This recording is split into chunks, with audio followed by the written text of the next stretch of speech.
चुनाव यात्रा powered by Mangaldeep. प्रार्थना की महक प्रार्थना के बाद भी। प्रार्थना की महक प्रार्थना के बाद भी।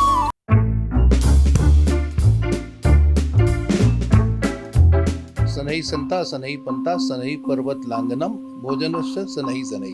तो भोजन वो है जो धीरे धीरे खाना चाहिए, तो बनता भी हमारा भोजन धीरे धीरे है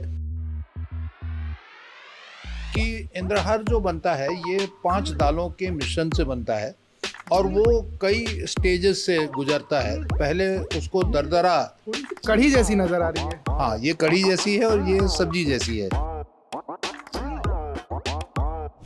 फॉर्मेंट करके फिर स्टीम करा जाता है। स्टीम के बाद में फ्राई करा जाता है। अगर हमने स्टीम में खा लिया तो वो उसना कहलाता है, और अन्यथा अगर हमने ग्रेवी में डाल दिया तो ये रिकमच बन जाता है, और कढ़ी में अगर डाल दिया तो ये इंद्रहार की कढ़ी हो जाती है। कि हमारा पूरा ये एरिया मिलेट्स का है, तो जो कुछ भी होता है वो कहीं ना कहीं से उसमें दलहन का एक बहुत इम्पोर्टेंस रहता है, बहुत महत्व रहता है। विंध्य में आपको ये थाली मिलेगी, और अगर आपको ये थाली बाहर भी खानी है तो हमारे यहाँ शादी करिए, हमारी एक बेटी ले जाइए, वो बना देगी। नमस्कार, आप देख रहे हैं दी ललन टॉप। ललन टॉप की चुनावी कवरेज यात्रा फिलहाल मध्य प्रदेश के रीवा में है। रीवा में हमने पॉलिटिकल मुद्दों पर तो खूब चर्चा कर ली। पॉलिटिकल मुद्दों में रंग आता है, लेकिन असली रंग आता है खाने में। तो पुष्पराज जी के यहाँ पर हैं और उन्होंने न्योता दिया कि यहाँ की ऑथेंटिक जो बघेली थाली है उसको ट्राई किया जाए। तो अब खाने के मामले में मना तो नहीं किया जा सकता, और खाना तो एक हॉबी नहीं, पैशन है। तो यहाँ पर हमारे सामने एक बघेली थाली है। हम समझेंगे कि इस थाली में क्या क्या होता है, उसका इम्पोर्टेंस क्या है, कितनी पुरानी वो डिश है और किस चीज़ से बनती है। तो सबसे पहले तो पुष्पराज जी, आपका स्वागत है ललन टॉप में एक बार फिर से। बहुत बहुत धन्यवाद। इंटरव्यू के बाद अब खाने की बारी आई है, तो खाने में मैं सबसे पहले और आपके व्यूअर्स, ललन टॉप के सारे व्यूअर्स को मेरा नमस्कार, साहिब सलाम और भोजन पर निमंत्रण। जी, तो यहीं से शुरू करते हैं। पहले तो ये बघेली थाली जो है ये आई कहाँ से, इसका क्या इतिहास है? सबसे अगर शुरुआत की बात करें तो हमारे साहित्य में और हमारी संस्कृति में और हमारे सभ्यता में ये कहा गया है, संस्कृत का एक श्लोक है, भोजनस्य सनई सनई। सनई संता सनई पंता सनई पर्वत लांगनम भोजनस्य सनई सनई। तो भोजन वो है जो धीरे धीरे खाना चाहिए, तो बनता भी हमारा भोजन धीरे धीरे है, ये फास्ट फूड नहीं है। तो जो आप देख रहे हैं सारे प्रकार, ये नाना प्रकार के जो व्यंजन हैं, इनमें सब में समय लगता है। एक एक करके मैं समझाता हूँ। ये है आहार का आहार, इंद्रहार। ये इंद्रहार की कढ़ी है, हमारी बहुत फेमस कढ़ी है। ये मसूर की दाल है। जी, यहाँ से शुरू करते हैं। ये है जैसे आप मसूर की दाल, आपके यहाँ से शुरू करते हैं। तो फिर से आहार का आहार, इंद्रहार। इंद्रहार, ये मसूर की दाल, खड़े मसूर की दाल जो सीधे गांव से निकलती है, खेतों से आती है। ये आलू की सब्जी हमने रखी है बीच में, थोड़ा एक अलग टेस्ट लाने के लिए। ये भरता है, बैंगन का भरता है, और जो बघेली स्टाइल से हम इसमें दाल भी नजर आ रही है मुझे। थोड़ी सी दाल भी आपको दिखेगी, थोड़ी सी दाल भी दिखेगी, बट बैंगन ज़्यादा दिखेगा। और ये रिकमच है।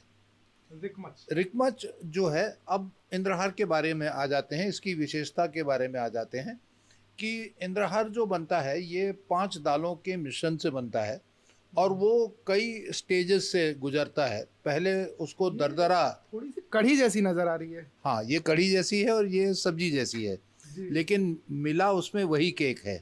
अच्छा, इंद्रहार का केक जो है उसमें दोनों में कॉमन है, और वही मैं निवेदन कर रहा हूँ कि ये 5 दाल होती हैं जिसको दरदरा हम सिलवट्टे पे पीसते हैं, मिक्सी में नहीं कहेंगे। अगर आप बहुत जल्दी में हो और बनाना आवश्यक हो तो मिक्सी में कर लीजिए, वरना सिलवट्टा जो है अति उत्तम है।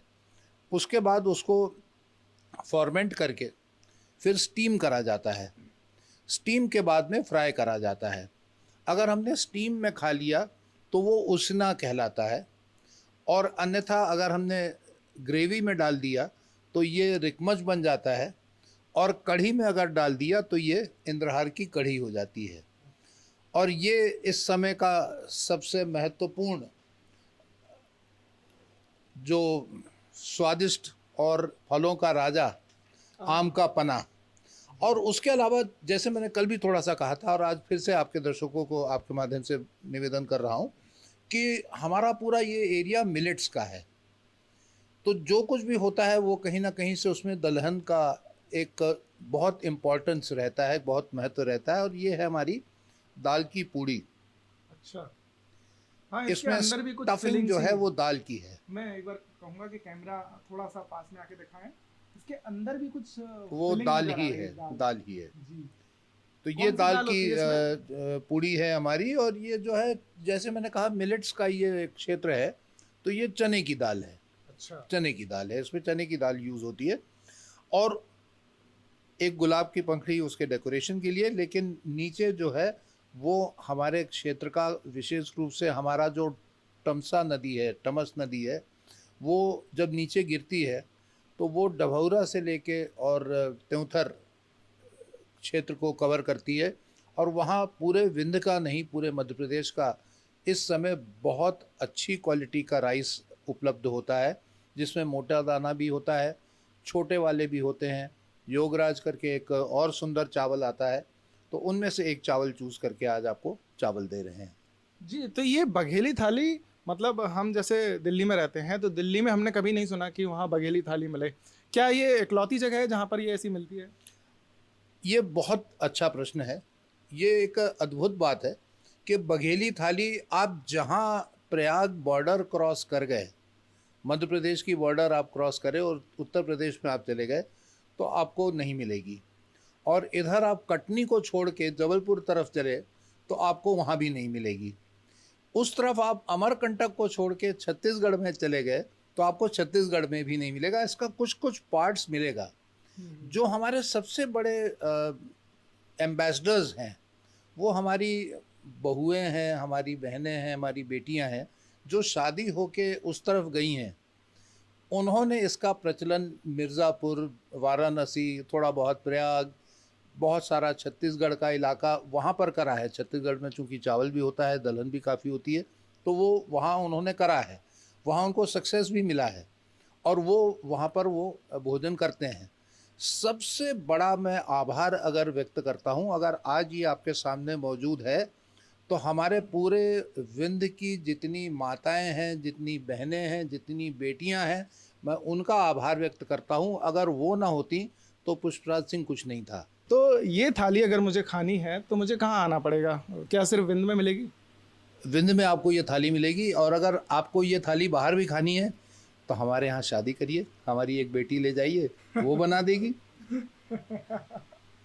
बहुत बड़ी बात कही है पुष्पराज जी आपने। फिलहाल तो अब फोकस मेरा कहीं से हट नहीं रहा है, खाने पर ही फोकस है। तो हम यहाँ पर खाने की शुरुआत करते हैं और आपसे एक ही अपील भी करते हैं कि आपका जब भी विंध्य आना हुआ तो रीवा में ये थाली ज़रूर ट्राई कीजिएगा, क्योंकि ये आपको खाना, ये स्वाद आपको दूसरी जगह नहीं मिलने वाला। इसी के साथ देखते रहिए दी लल्लन टॉप। शुक्रिया।